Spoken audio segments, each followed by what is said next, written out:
Hello guys, এটা হচ্ছে ওয়াল ক্লকের মধ্যে একটা এয়ার ড্রাই ক্লে দিয়ে ফুল। তো ফার্স্টে এই ক্লেটাকে পুরোটা বের করে নিতে হবে।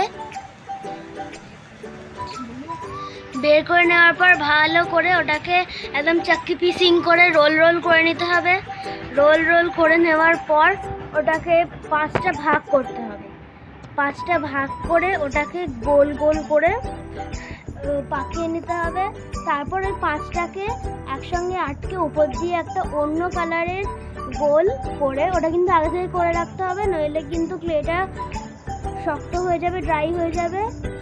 আর ওটাতে গোল করে 5টা পাপড়ি যেটা আটকানো ছিল ওর উপরে বসিয়ে দিতে হবে, তাহলে আমাদের ফুল রেডি হয়ে যাবে।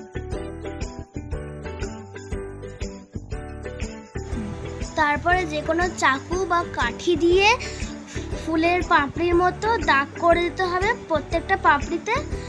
তারপরে আঠা দিয়ে ওয়াল ক্লকের মধ্যে বা যে কোনো আয়নাতে বা কিছুতে 1 বাই 1 আঠা দিয়ে ফেভিকল দিয়ে লাগিয়ে দিলেই আমাদের ওয়াল ক্লকের মধ্যে ফুলের ডিজাইন এয়ার ড্রাই ক্লে দিয়ে তৈরি হয়ে যাবে।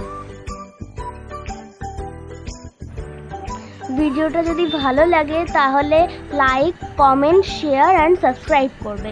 আবার আসবো নেক্সট ক্রাফট ভিডিওতে। বাই।